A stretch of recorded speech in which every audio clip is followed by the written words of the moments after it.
Olá, aluno EAD, aluno IFPB, aluno de Literatura Brasileira 1.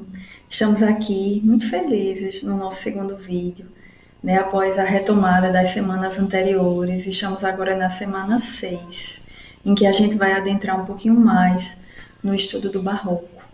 Lembrando que aqui eu represento nosso professor formador, o professor Golbery Rodrigues, e também a professora tutora Ana Giovana, juntamente comigo, professora Caroline Mabel, imbuído, sempre digo isso, no mesmo propósito da gente construir ou viajar juntos, né? Melhor dizendo, essa viagem maravilhosa dentro da nossa literatura brasileira.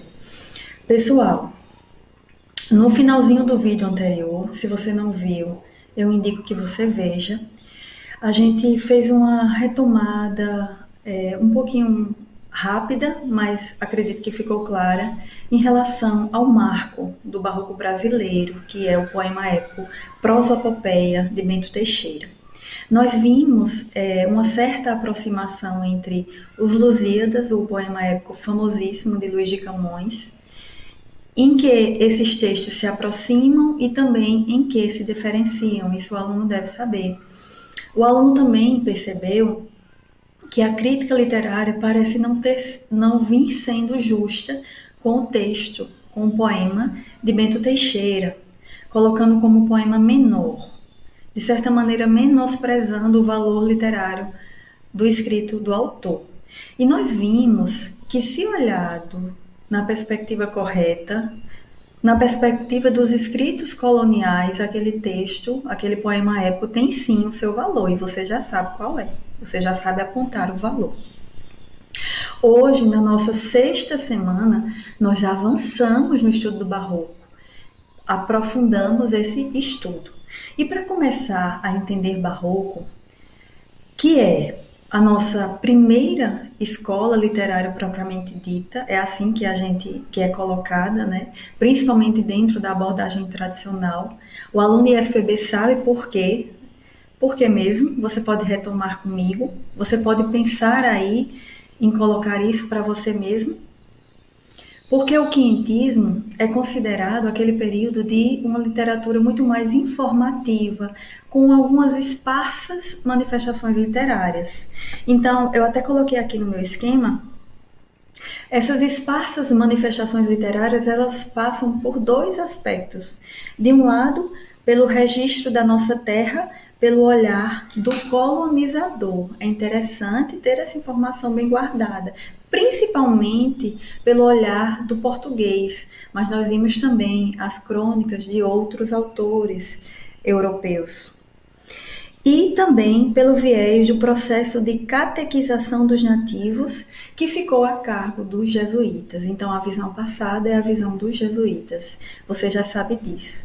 Mas o Barroco, que agora a gente já está avançando, o Barroco é considerado, então, a nossa primeira escola literária bem configurada, propriamente dita. Não há como compreender o Barroco sem pensar no contexto histórico-social daquela época. Na verdade, nosso aluno, a gente quer que você tenha essa compreensão de que, na verdade, não se separa muito literatura de contexto histórico-social. É impossível separar. Mas no caso do Barroco, é imprescindível trazê-lo. E a gente vai entender por quê. Eu acredito que você já sabe, a gente está aqui reforçando, porque você já leu o material. Veja bem, o momento histórico daquela época, do Barroco brasileiro, século XVII, que vai lá até meados do século XVIII, é um momento histórico que reflete dois lados. Veja bem comigo. A crise do Renascimento é o período pós-renascentista. Então, no Renascimento, o homem era colocado como centro, antropocentrismo. Mas acontece que também, de outro lado, o que é que surge? Antropocentrismo em certo declínio e o ressurgimento dos ideais do catolicismo. O antropocentrismo em declínio e os ideais do catolicismo em ressurgimento. Vamos entender isso melhor. A Igreja Católica estava no período que a gente chama de contra-reforma. Mas para entender a contra-reforma é preciso entender a reforma. Então, a Reforma Protestante, você estudou isso em história, mas ali o material ele retoma, você se aprofunda, ou já se aprofundou através do material, mas rapidamente aqui, o que é que a gente vê? Na Reforma, Martinho Lutero, com as suas 95 teses, protesta contra diversos pontos da doutrina católica, especialmente as indulgências, né? Foram vários, mas vamos destacar as indulgências aqui. Ele começa a questionar: venda da salvação eterna?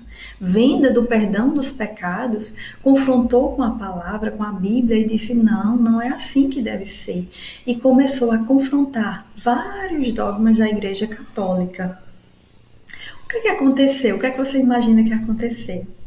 Os fiéis começaram a migrar, a sair da Igreja Católica. A Igreja Católica passou por uma maciça perda de fiéis. E aí, a Igreja Católica entendeu que era preciso contra-atacar o movimento da Reforma Protestante, fazendo uma contra-reforma. Então, a Igreja Católica lança a sua contra-reforma com a implantação da doutrina do terror. Hoje a gente entende, né? Foi a doutrina do terror que trouxe medidas despóticas a fim de conter as ideias reformistas de Lutero. O material vai citar várias dessas medidas despóticas, mas eu cito aqui para vocês o ressurgimento do Tribunal da Santa Inquisição. Aluno, pense sobre isso. Tribunal da Santa Inquisição, uma Inquisição Santa. Vamos pensar nisso, né? Existe isso? Existiu sim naquela época. A criação do índice dos livros proibidos.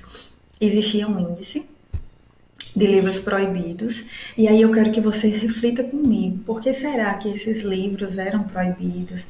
Por que será que havia essa proibição a alguns livros, né? O que é que o homem daquela época não poderia ler nesses livros? O que é que ele não poderia encontrar nesses livros?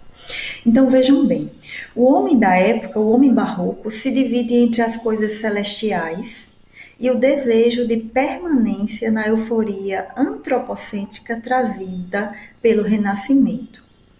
Eu quero que você entenda o seguinte, eu achei essa frase aqui muito importante, trazida lá pelo nosso material EAD. O artista barroco não deseja apenas expor os contrários, ele deseja conciliar, integrar os contrários. Então essa crise que você está acompanhando aqui comigo e viu lá no material. Essa crise entre uma perspectiva antropocêntrica, que está em declínio, mas ainda existe, advinda do Renascimento, e uma perspectiva também do catolicismo ressurgindo com toda a sua força, né? Trazendo de volta essa perspectiva teocêntrica. Então fica o conflito. Antropocentrismo, homem-centro, teocentrismo, Deus como centro. Fica o conflito. Imagina o conflito dentro do homem.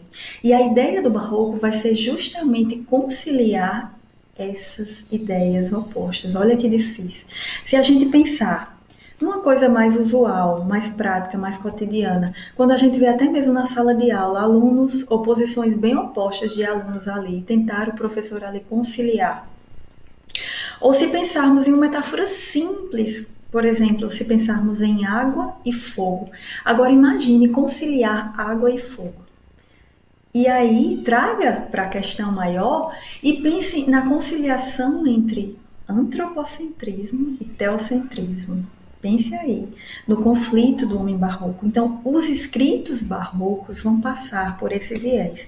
E o aluno tem que saber e compreender isso, inclusive para levar isso para o seu aluno em sala de aula. Tem um títulozinho que vem lá no material que eu gostei muito, é no tópico 3.1. E eu acho que esse título aqui, ele traz mesmo o que é o barroco, a harmonia da dissonância. Gente, pensa aí, como conciliar, né? Como haver uma harmonia na dissonância? É possível? Pois o homem barroco, o escritor barroco, na arquitetura, nas artes, de um modo geral, o homem barroco queria trazer essa harmonia da dissonância para as suas manifestações artísticas. Fica a pergunta para você, aluno IFPB, como algo pode ser ao mesmo tempo harmônico e dissonante? Como conciliar uma perspectiva antropocêntrica e teocêntrica? Um homem que quer voltar-se para o céu, para as realidades do alto, mas não consegue afastar-se dos valores terrenos, por estar na Terra, por estar aqui. Aí no material vem um poeminha de Gregório de Matos Guerra, nosso maior poeta barroco, Gregório de Matos. E o poeminha, eu não vou ler ele todo, mas o poema é ato de contrição depois de se confessar. E o poema diz o seguinte, vou ler um pedacinho.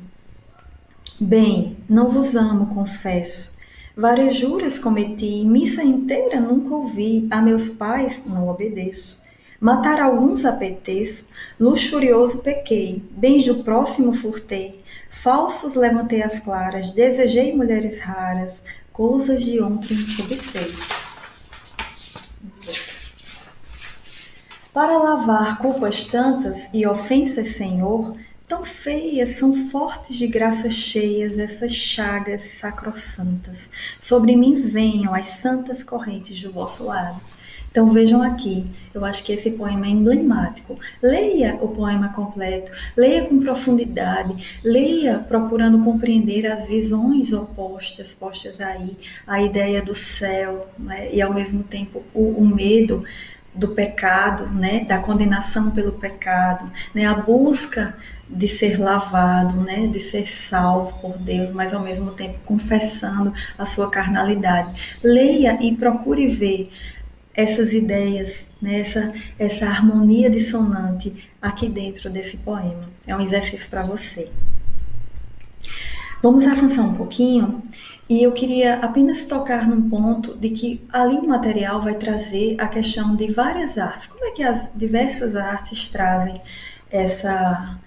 esse ideal do barroco? Por exemplo, na arquitetura, por exemplo, na pintura, e o material é rico, ele traz esse viés a mais para você, aluno, e você deve se aprofundar nisso, né? Perceber essas pinturas, perceber os estilos barrocos também na arquitetura e fazer a ponte, importante fazer a ponte também com a literatura.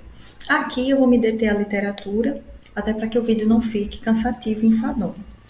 A arte da literatura. O que é que a gente vai ver na literatura barroca? Manifestação, retratação dos conflitos e descontentamentos existenciais, isso está tudo detalhado no material. As ideias de confronto, a gente poderia citar alguns, pense aí em alguns. A gente cita aqui fé, razão, fé versus a razão, o corpo versus a alma, Deus versus o diabo, luz versus sombras, que aparece muito também na pintura, vida versus a morte. Então, todas essas ideias tão opostas vão tentar ser conciliadas nos escritos barrocos. Reflexão sobre a fragilidade humana, o homem aparece em sua fragilidade, o homem se desnuda. Feísmo, o feísmo, a maneira deformada, desconexa de enxergar o mundo, uma maneira desconexa interior, mas que justamente reflete uma desconexão, uma deturpação que o homem barroco vê no próprio contexto em que está inserido. Então, duas vezes deturpação, deturpação vista fora e dentro dele, feísmo. Rebuscamento da linguagem. Por exemplo, ordem sintática inversa, a gente já não tem mais aquela ordem, né? É uma ordem totalmente invertida, não é mais sujeito, predicado, né? Seus devidos objetos, mas há uma inversão. A gente vai encontrar o sujeito lá na frente, às vezes o sujeito está num verso bem abaixo. Então, isso tudo reflete, é importante que a gente perceba que reflete também essa dualidade interior por meio da linguagem, porque forma, né, e conteúdo não se separam, não é isso? Eles se unem num propósito específico. E também a questão das ornamentações estilísticas, muitas metáforas, muitas hipérboles, muitos oxímoros, paradoxos, antíteses, e o material traz isso de novo, faz inclusive a diferenciação entre paradoxo, oxímoro e antítese, que o aluno muitas vezes tem dúvida. Então, se aprofunde lá, é importante demais. Já nos encaminhando para o finalzinho desse vídeo, eu devo falar aqui, é importante para nós falarmos sobre os recursos estilísticos que a literatura utilizou para manifestar essa dualidade barroca. Então vejam comigo. Cultismo e conceptismo. É importante demais conhecer isso, né? Ter uma base boa em relação a isso. Cultismo. O que seria esse cultismo ou gongorismo em homenagem ao poeta espanhol Luís de Góngora? Cultismo seria aquele perspicaz jogo de palavras utilizado, né, principalmente na poesia barroca. Não só, mas a poesia barroca gosta muito de utilizar o cultismo, esse recurso estilístico. O que acontece? Há um forte rebuscamento de ideias, trocadilhos, sinonímias, antonímias, perífrases. E o material vai trazer o poeminha Anjo no Nome, Angélica na Cara. Isso é ser flor e anjo juntamente. Ser Angélica flor e anjo florente, em quem, senão em vós, se uniformara. Eu até aconselho que você pesquise em sites confiáveis, até mesmo na internet ou num livro que você tenha, nos seus livros de literatura, no livro de Alfredo Bossi. Veja aí o poema completo. Mas você vai perceber, então, esse jogo de palavras, esse cultismo posto em tantos poemas, e um exemplo é esse aqui. Veja bem comigo, anjo no nome, Angélica na cara. Isso é ser flor e ser anjo juntamente, flor e anjo.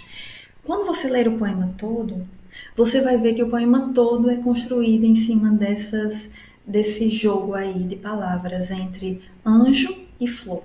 Você vai ver, inclusive, que em algum momento do poema, essa mulher, né, ela é chamada de anjo que tenta, anjo tentador. Olha que interessante, olha que significativo, olha como esse poema é emblemático desse oposto que há, né, dessa oposição existencial do eu lírico. Então, anjo tentador, anjo que tenta. Veja isso também no poema e observe o jogo de palavras. Então, os poemas barrocos, eles trabalham nessa perspectiva de jogo de palavras muito fortemente. Então, os poemas que você se deparar com eles, comece a olhar a partir também, procurar achar neles o jogo de palavras, o cultismo posto ali. E o conceptismo? O conceptismo ou quevedismo, em homenagem ao escritor espanhol Francisco Quevedo, não é mais jogo de palavras, mas jogo de concepções, jogo de ideias, né? A busca de persuadir o leitor, a busca de ganhar o leitor, o interlocutor ou ouvinte, no caso dos sermões. Eram ouvintes, pessoas que ouviam aqueles sermões. Então vejam bem, mais importante que o jogo de palavras que acontece no cultismo, especialmente na poesia, importa a argumentação, importa a construção intelectual, é o conteúdo que está em jogo. Entenda, aluno, não é que o cultismo não seja trazido, não é que os dois não possam coexistir nos escritos. A gente está falando que na prosa predomina o jogo de ideias, de concepções. Por exemplo, o material traz um trechinho do sermão da 60ª do Padre Antônio Vieira. E eu trouxe só um pedacinho aqui no vídeo. Quando o Padre Antônio Vieira diz, para uma alma se converter por meio de um sermão, há de haver 3 concursos. E lá ele cita que 3 concursos são esses. E continuando lá depois no sermão, ele diz, para o homem ver a si mesmo, são necessárias 3 coisas. Olhos, espelho e luz. E aí ele vai dizer, olhos por isso, espelho por aquilo, luz por aquilo. Se faltar um, acontece isso. Se faltar outro, acontece isso. Se faltar esse, acontece isso. De modo que, ao final, a gente entende que o homem só se vê com os 3. Então ele vai convencer o seu interlocutor, o seu leitor, o seu ouvinte dessa ideia dele mesmo.